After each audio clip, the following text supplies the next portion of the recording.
오늘은 세계 교회가 지키는 종교개혁 기념주일입니다.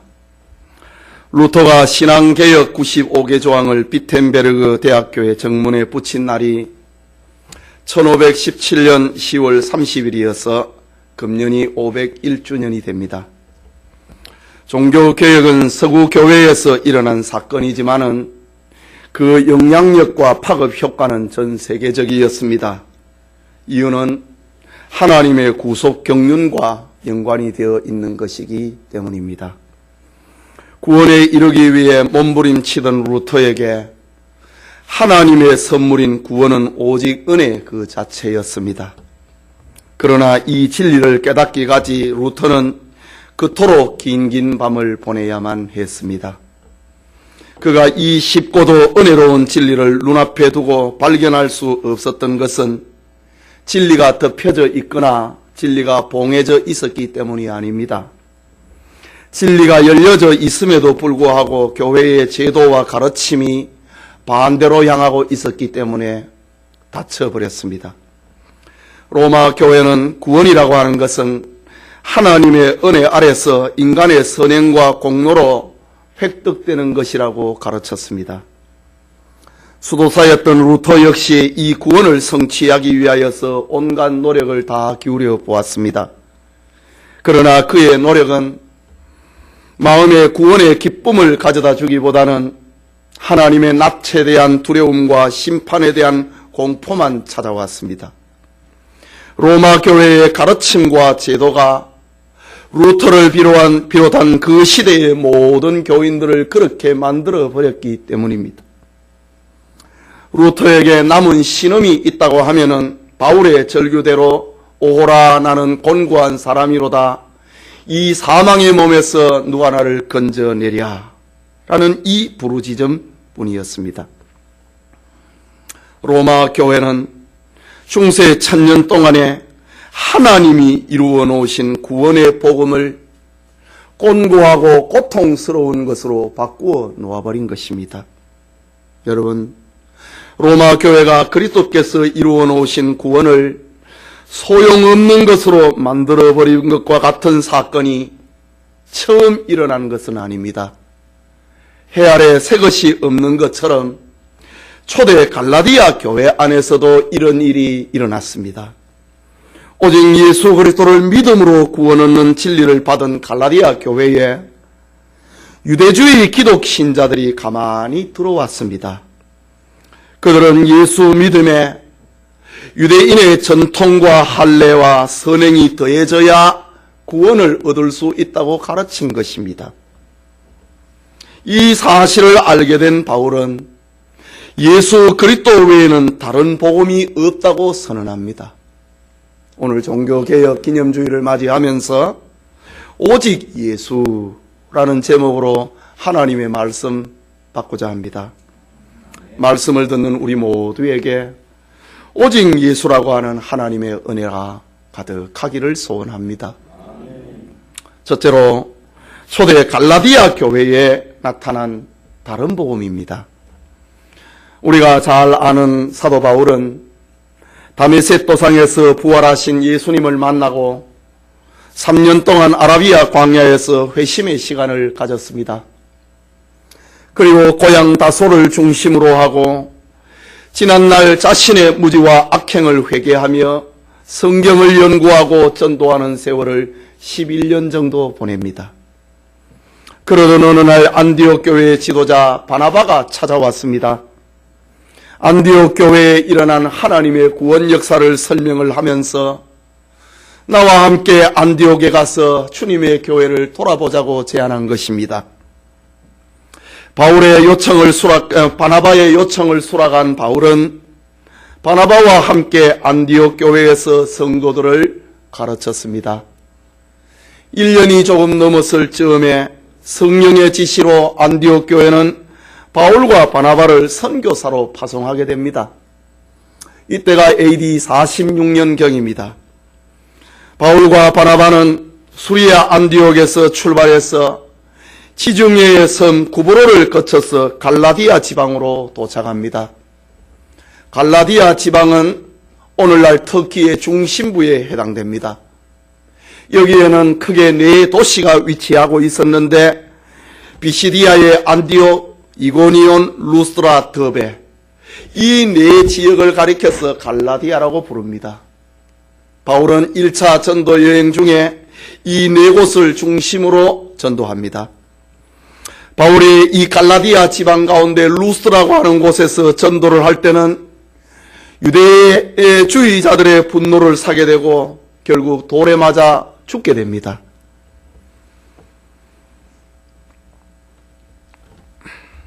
그들은 바울의 시체를 성 밖에 던져버렸습니다. 그런데 하나님의 역사로 바울은 다시 살아나는 기적의 은혜를 입기도 합니다. 오늘 본문의 배경이 되고 있는 갈라디아 교회는 이처럼 바울의 1차 전도 여행의 결과로 말미암아 세워진 교회들을 대상을 하고 있습니다. 바울은 1차 전도 여행을 성공리에 마치고 자신을 파송을 한 안디옥 교회에 그간의 선교 보고를 다 하고 잠시 휴식을 취하고 있는 중이었습니다. 그런데 갈라디아 교회에서 몇몇 성도들이 바울을 찾아왔습니다. 바울은 그동안 갈라디아 교회에서 일어나는 소식을 듣게 됩니다. 이 소식을 들은 바울은 울분이 솟아올랐습니다. 이유는 바울의 예정과 죽음의 고통으로 세운 갈라디아 교회가 거짓 교사들, 요즘 표현으로 하면 이단자들을 인하여서 그 교회의 성도들의 믿음이 지금 무너져 가고 있다고 하는 사실입니다.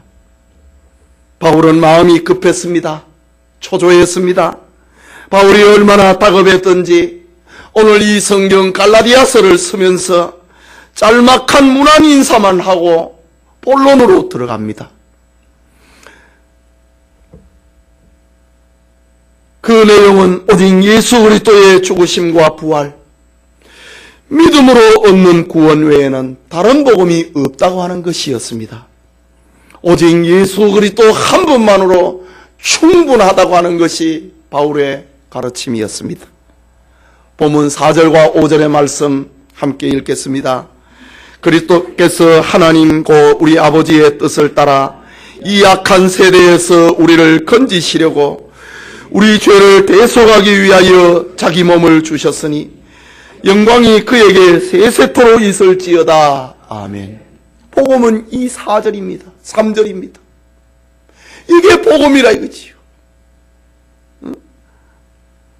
그리스도께서 하나님 곧 우리 아버지의 뜻을 따라서 이 악한 세대에서 우리를 건져내시려고 우리를 대속하기 위하여서 자기 몸을 주셨는데 여기 왜 무엇이 또 필요하냐고 하는 것입니다.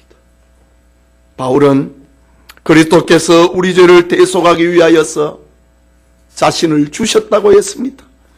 그런데 갈라디아 교회에 유대주의 기독교인, 유대교를 믿으면서 예수도 믿는다고 하는 사람, 이 이단자들이거든요. 그러니까 기독교와 유대교 가운데 있는 사람들입니다. 이들을 가리켜서 유대주의 기독교인입니다. 그들은 유대주의를 벗어나지 못하면서도 예수님을 믿는 겁니다. 이단자들입니다. 그들이 갈라디아 교회에 바울의 1차 전도행 죽음의 고통을 통하여서 세워놓은 이 갈라디아 교회에 들어와 가지고 행위 구원론을 가르친 겁니다. 그들은 예수님이 이루어 놓으신,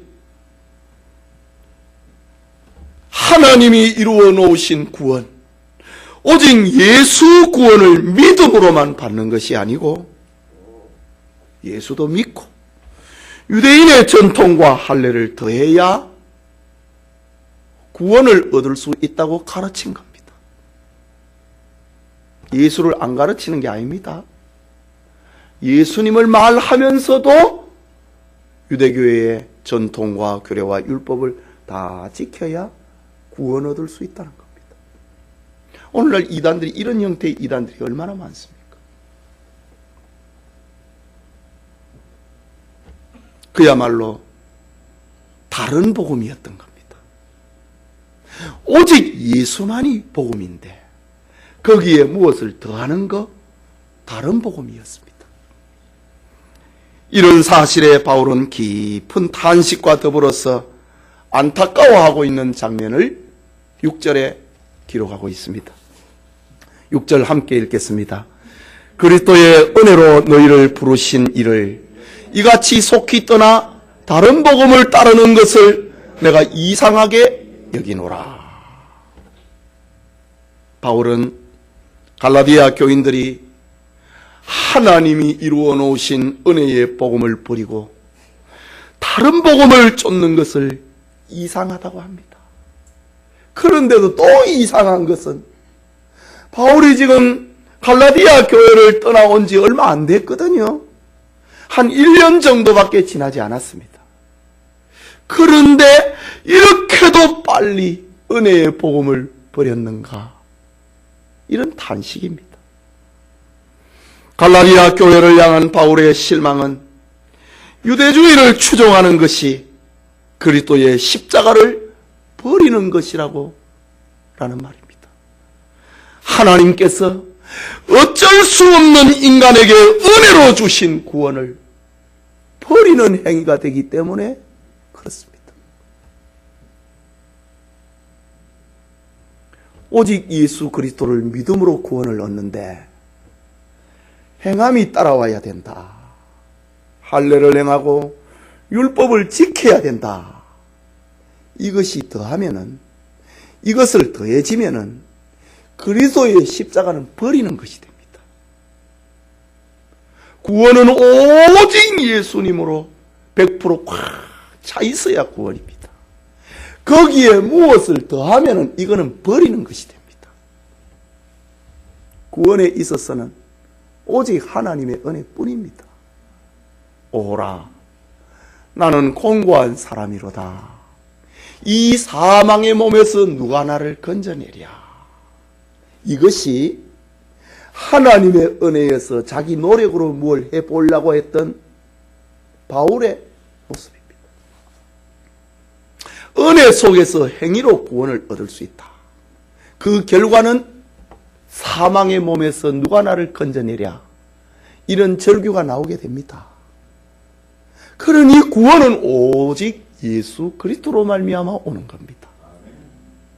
그런데 여기에 1%라도 더하면은 이거는 예수를 버리는 것이 됩니다. 구원은 오직 하나님의 은혜라는 겁니다. 어쩔 수 없는 인간에게 하나님께서는 은혜로 주신 것이 오직 예수 그리스도고 그것을 믿음으로 구원에 이르는 겁니다. 계속해서 바울은 오직 예수 그리스도 이외에 다른 게 없다고 이야기를 합니다. 7절 같이 읽겠습니다. 다른 복음은 없나니 다만 어떤 사람들이 너희를 교란하여 그리스도의 복음을 변하게 하려 함이라. 백이라고 하는 예수 그리스도의 이 복음 외에 뭘 자꾸 빼거나 더하는 것, 그 변화시키는 거다. 말하자면은 하나님께서 은혜로 주신 복음 외에 다른 복음은 있을 수 없다는 겁니다. 유대주의자들의 행위는 예수 그리스도를 구주로 고백하는 기독교인들을 시기하고 교회 질서를 어지럽히고 복음을 변질시키기 위해서 들어온 이들입니다. 예수님을 믿는데 지난날 평생을 조상적부터 지켜왔던 율법과 그 전통을 버리기가 너무 아까운 겁니다. 그래서 이것도 지키고 이것도 지켜야 구원 얻는다. 오직 은혜의 복음을 바울이 전해갖고 교회를 세워놓았는데 2개를 해야 된다. 들어온 것이 갈라디아 교회에 들어온 이단자들입니다. 이런 사실에 바울은 또 말합니다. 8절에 같이 읽겠습니다. 우리나 혹은 하늘로부터 온 천사라도 우리가 너희에게 전한 복음 외에 다른 복음을 전하면 저주를 받을지어다. 우리라 할지라도 전에 너희에게 전했던 것 외에 다른 걸 전하면 우리는 저주받아야 된다고 합니다. 다른 복음 없다는 말입니다. 우리뿐만 아니라 하늘에서 내려온 천사라도 우리가 전에 너희에게 전했던 복음 오직 예수로 구원 얻는다. 이것 외에 다른 복음을 전하면 그 천사라도 저주를 받아야 된다고 합니다. 바울은 다시 말합니다. 9절 후반부에 만일 누구든지 너희가 받은 것 외에 다른 복음을 전하면 저주를 받을지어다. 그렇게 따뜻했던 사도가, 그렇게 눈물이 많았던 바울 사도가 이 진리 앞에는, 진리를 왜곡하는 이들 앞에는 저주를 선포하고 있습니다. 그뿐만 아니라 이단자들은 교인들과 바울 사이를 이간시켰습니다. 내용인즉 바울은 12사도의 반열에도 들어가지 못하는 하등 전도자다 라고 했습니다. 단지 사람들의 환심을 사기 위해서 예수만 믿으면 구원 얻는다고 하는 쉬운 구원론을 가르치는 가짜 전도자다 라고 가르쳤습니다. 쉬운 구원론. 오직 예수만 믿으면 구원 얻는다고 하니 얼마나 쉽습니까? 그러나 유대주의 기독 신자들은요, 예수도 믿고 율법도 지키니 얼마나 힘듭니까? 자기들은 이렇게 힘들게 구원을 이루어 가는데 바울은 오직 예수만 믿으면 구원 얻는다고 하는 쉬운 구원론을 가르치니 그거는 가짜다 라고 이간질을 했습니다. 이런 이단자들의 선동에 사도 바울은 대답합니다. 10절에 같이 읽겠습니다. 이제 내가 사람들에게 좋게 하랴 하나님께 좋게 하랴 사람들에게 기쁨을 구하랴 내가 지금까지 사람들의 기쁨을 구하였다면 그리스도의 종이 아니니라. 내가 사람의 환심을 사기 위해서 쉬운 구원론을 가르쳤다고? 천만의 말씀! 내가 사람들을 기쁘게 하랴 하나님을 기쁘게 하랴 사람을 좋게 하랴 하나님을 좋게 하랴. 내가 사람의 기쁨을 구하는 것이었다면 나는 그리스도의 종이 아니라고 합니다. 그러면서 사도 바울은 갈라디아서 서론에 말하고 있는 것처럼 1절을 보십시오. 사람들에게서 난 것도 아니요 사람으로 말미암은 것도 아니요 오직 예수 그리스도와 그를 죽은 자 가운데서 살리신 하나님 아버지로 말미암아 사도된 바울은 얼마나 바울이 고통스러웠으면은 갈라디아 교회에 내가 사도라고 하는 말을 천마디 하고 있습니다. 바울의 사도권이 무너지면은 바울이 전했던 복음이 다 무너져 버리기 때문에 나는 사도라고 합니다. 나는 저 핍박자였는데 땀에서 또 상해서 부활하신 예수님을 만났고 그 예수님이 나에게 이 복음을 맡겼다. 이방인의 사도가 되라고 하는 복음을 맡겼다. 그래서 나는 주님 앞에 부름받은 사도가 되었다. 내가 사람을 좋게 하랴 하나님을 좋게 하랴 사람에게 기쁨을 구하랴 하나님께 기쁨을 구하랴. 내가 사람을 좋게 하는 사람이라면 나는 그리스도의 종이 아니라. 정말 자기 신분과 자기 생명을 내놓고 바울은 지금 복음을 변증하고 있습니다. 이 복음으로 말미암아 우리는 지금 쉬운 구원론을 우리 가슴에 가지게 됐습니다. 그러면 구원이 값싼 것인가? 천만의 말씀. 우리의 노력으로 전혀 안 되기 때문에 오직 하나님의 은혜의 구원론을 믿어라. 선물로 주신다. 여러분, 율법의 행위로는 구원에 이를 자가 없습니다. 그것이 증명을 하고 있는 것이 기나긴 구약의 역사입니다. 이 세상 마지막에 하나님께서 그 아들 예수 그리스도를 보내셨다. 이게 무슨 말이냐 이죠. 인간의 자력으로서는 구원 얻을 수 없다고 하는 것이 판명되는 그날을 말합니다. 이것이 구약 역사입니다. 그래서 바울은 율법 아래서는 내가 원하는 바 선언하지 아니하고 도리어 원치 아니하는 악을 행하는도다 라고 탄식했던 겁니다. 하지만 바울은 예수님 안에서, 오직 예수님 안에서 참된 구원과 자유를 얻었습니다. 이것이 하나님이 모든 인류에게 은혜와 선물로 주신 구원의 복음입니다. 그에 둘째로 중세 천년 역사에 나타난 다른 복음입니다. 로마의 잔인하고 긴 교회 박해는 AD 313년 콘스탄틴 황제의 교회 자유로움을 선포함에 따라서 박해 시대는 끝납니다. 뿐만 아니라 392년에 기독교는 로마의 국교로 발전합니다. 박해 시대의 교회는 구원의 복음을 의지하고 순교를 지키고 순수했습니다. 그러나 기독교가 로마의 국교가 되자 교회는 필요 이상의 권력을 가지게 되고 재물을 가지게 됩니다. 제도와 조직을 강화하기에 이릅니다. 예배는 의식화되고 형식화되어 가고 있고 사람들에게 감동과 자유와 평안을 주기보다는 권력을 이용한 부정과 부패가 노골화되기 시작했습니다. 교회는 성도들의 영적인 면을 지도하기보다는 계급화되고 특권화되었습니다. 죄의 고백에도 돈이 있어야 됐고 임종식에도 돈이 있어야 되고 돈이 없으면 교회에서 결혼식도 장례식도 할 수 없었고 돈이 없는 사람에게는 하늘의 문도 닫혀버리고 마는 것이 중세 천년의 교회 역사입니다. 당시의 상황을 웅변적으로 대변하는 사건이 하나 있었습니다.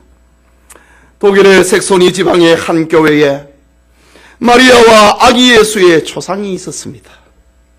그 앞에 많은 제물을 바치면은 마리아의 품에 안긴 아기 예수가 미소를 짓고 적게 바치면은 미소가 없는 것입니다. 그래서 사람들은 분수에 맞지 않게 그 앞에 제물을 갖다 놓고 아기 예수의 웃음이 자기의 기도의 응답이라고 그렇게 받아들였습니다. 독일에서 일어난 종교개혁 이후에 그곳을 살펴보니 그 초상에는 연결된 줄이 있어서 그것으로 웃음을 조정한 것입니다. 교회의 이런 부패는 교황과 교회의 권위를 하나님의 말씀보다 더 높여놓았습니다. 교황은 지옥에 간 사람이라도 천당으로 옮겨놓을 수 있는 능력을 가진 존재라고 주장하기에 이릅니다. 이것이 바로 면죄부 사건입니다.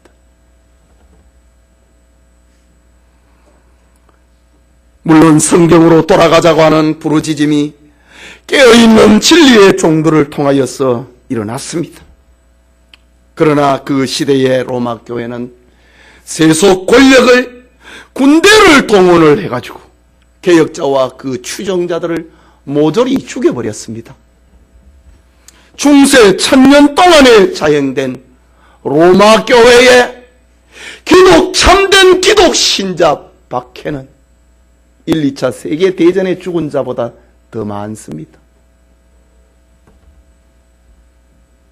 그래서 뜬금없이 중세시대의 학살을 사과한다는 교황의 발표가 가끔 나오지 않습니까? 로마 교회의 부정과 부패가 이렇게 깊어갈 즈음에 어거스틴 수도원에서 수련하는 한 젊은 수도사 루터가 있었습니다. 그는 수도원에서 자신에 대해서, 죄에 대해서 고민하고 있었습니다. 그는 교회의 가르침에 따라서 기도하고 금식하고 온갖 고행을 다 했습니다. 그러면 주님과 더 가까워지는가?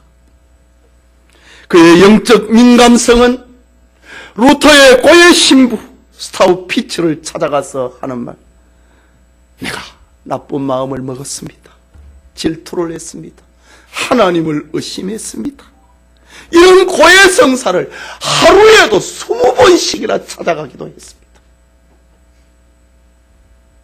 나중에는 고의 성사를 받는 신부가 너무 귀찮아가지고, 루터야, 죄를 좀 모아가지고 오느라. 그리고 마음으로 짓는 죄 말고 좀 행동으로 짓는 죄 좀 가져와 봐라. 이럴 정도였습니다. 루터는 기도와 명상, 금식과 고행과 수도에 전념했습니다. 이런 노력에도 불구하고 고민과 회의는 날마다 더해갔습니다. 그런 중에도 그는 비텐베르그 대학에서 성서학을 가르치는, 성경을 가르치는 교수로 임용받습니다. 루터는 교수 활동을 위하여서 성경을 연구할 수밖에 없었습니다. 로마 교회의 가르침과 제도는 성경은 연구하면 할수록 성경에서 어긋난 것이고 참된 복음은 아니라는 것을 알게 됩니다. 특히 로마서와 갈라디아서 주석을 친히 쓰면서 구원은 인간의 노력과 행위가 아니라 오직 예수 그리스도를 믿음으로 얻는다는 사실을 확신하기에 이릅니다. 루터는 자신의 영적 고민을, 영적 확신을 행동으로 옮겼습니다. 1517년 늦가을 34살의 젊은 학자 루터는 며칠 밤을 불밑에서 촘촘하게 성경과 다른 로마 교회의 가르침과 자신의 영적 고민을 서늘해가기 시작했습니다. 그리고 비텐베르그 대학 교회 정문에 붙였습니다.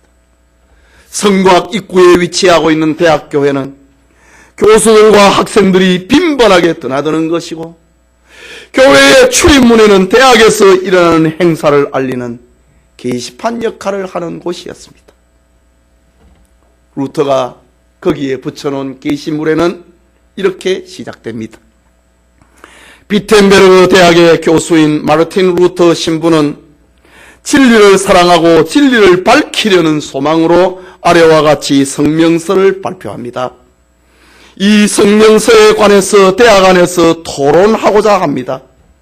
토론 장소에 참석할 수 없는 분은 문서로 의견을 보내주시기 바랍니다. 우리 주님 예수 그리스도의 이름으로 아멘. 그의 95개 조항의 선언문 성명서의 서문입니다. 이는 당시의 현안에 대해서 학문적으로 공개 토론을 해보자고 하는 초청의 글이었습니다. 루터가 제기한 공개 토론의 중심 주제는 교황의 이름으로 판매되고 있는 면죄부에 대한 것이었습니다. 돈을 주고 사는 면죄부가 정말 인간의 죄와 이에 따른 하나님의 징벌을 면할 수 있는 것인가? 이 종이가, 돈을 주고 산 종이가 내 죄를 면제할 수 있는 것인가? 하나님의 진노를 피할 수 있는 것인가? 토론해보자는 겁니다. 로마 교황이 참으로 면제권이 가지고 있는가? 교황이 정말로 죄를 용서할 수 있는 그 권한이 있는가? 루터는 장장 95개 항목에 이르는 긴 글을 통하여서 교황의 면제권과 면죄부의 효력에 대해서 설명을 하면서 나는 단호히 아니요 라고 대답한다 라고 합니다.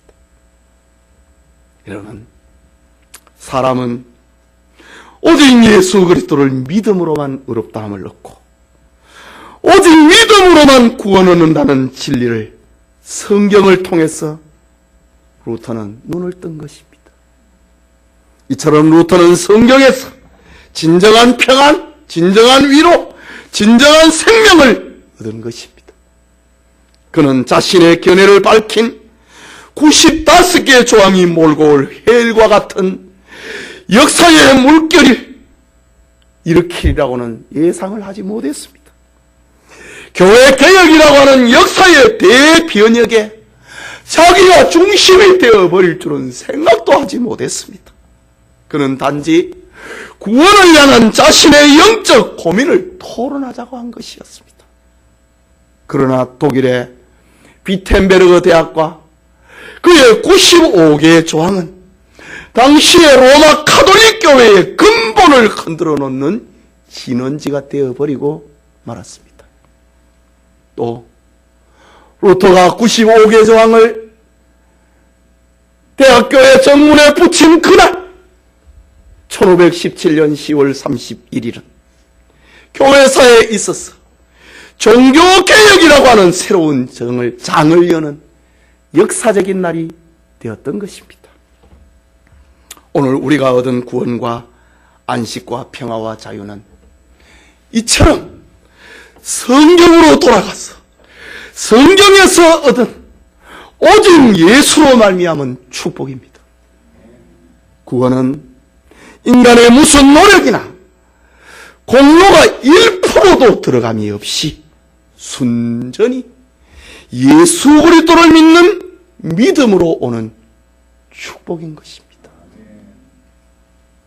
예배드리는 성도 여러분, 갈라디아 교회를 향한 바울의 아픔과 탄식 그리고 그의 외침은 우리에게 참된 구원의 복음을 전해주고 있습니다. 루터의 종교개혁은 부패와 타락과 불신에 썩어졌던 교회에 갇혀버린 성경과 오직 예수 그리스도를 통하여 오는 구원과 자유를 우리에게 가져다 주었습니다.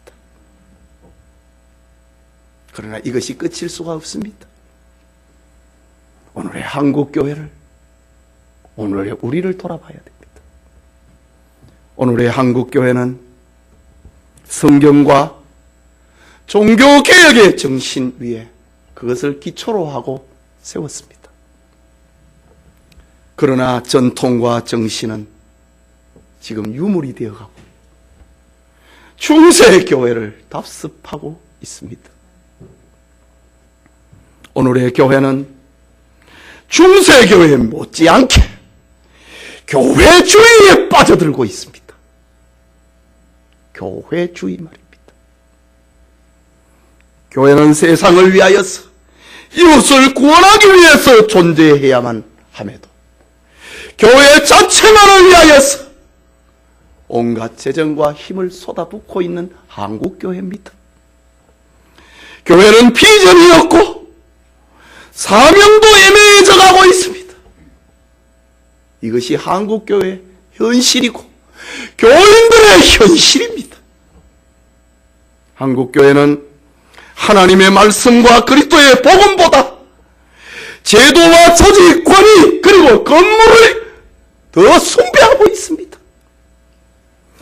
하나님의 구원보다도 인간 윤리를 더 중요한 문제로 삼고 있습니다. 윤리 신학이 되어가고 있다 이 말이지요. 그리스도의 십자가보다도 감각적이고 신비한 현상을 더 효험이 있는 것으로 여기고 있습니다. 그래서 신비주의자들이 그리 안 갑니까? 종교 자유라고 하는 우산 아래서 온갖 이단들이 우죽순처럼 드러나고 있지만 교회는 교양이라고 하는 이름으로 체면이라고 하는 앞세우면서 아니요 라고 말을 하지 않습니다. 교회가 세상에 비치고 소금이라기보다는 맛을 잃어버리고 빛을 잃어버렸습니다. 세상에 지금 누가 교회를 보고 빛이라고 말합니까? 소금이라고 말합니까? 시대의 양심이라고 말하고 있습니까? 이유가 무엇입니까? 왜 이렇게 됐습니까? 이것은 교회가 갈라디아 교회가 그랬던 것처럼 중세교회가 그랬던 것처럼 지금 한국교회는 다른 복음을 따라가고 있기 때문입니다. 성령의 사람 바울은 다른 복음을 전하면 하나님의 저주를 받을 것이라고 선포하고 있습니다. 그러니 오늘 한국교회에 하나님의 저주를 받아야 될 목사들이 교회가 얼마나 많습니까? 이런 의미에서 오늘날 한국교회는 다시 종교개혁이 일어나야 됩니다. 이것만이 한국교회의 유일한 소망입니다. 물론 루터는 세상을 변화시키기 위해서 95개 조항을 발표한 것은 아닙니다. 자신의 영적 고민을 표현한 것이 자기를 변화시켰고 이웃과 사회를 변화시켰고 유럽과 세계 교회를 변화시켰습니다. 우리 복음성가 가운데 오라 우리가 세상을 변화시키자. 그게 가능한 말입니까? 그런 노래는 안 부르는 게 낫습니다. 자기 먼저 변화돼야지. 자기는 안 변하고 세상이 변하라고 합니다. 여러분, 영적인 힘이라고 하는 것은요, 세상하고 달라서 거창한 슬로건이 있는 것이 아닙니다. 참된 영적인 힘은 자기 고민부터 시작되는 겁니다. 이게 소망입니다. 오직 예수 외에 내가 살 길은 없는 겁니다. 오직 예수 외에 하나님의 직무를 피할 길이 없는 것입니다. 오직 예수 외에 우리는 다 지옥 갈 수밖에 없는 것입니다. 하나님은 이 복음 외에 다른 복음을 주신 일이 없습니다. 복음은 오직 예수, 오직 십자가, 오직 예수님을 믿음으로 구원 얻는 것입니다.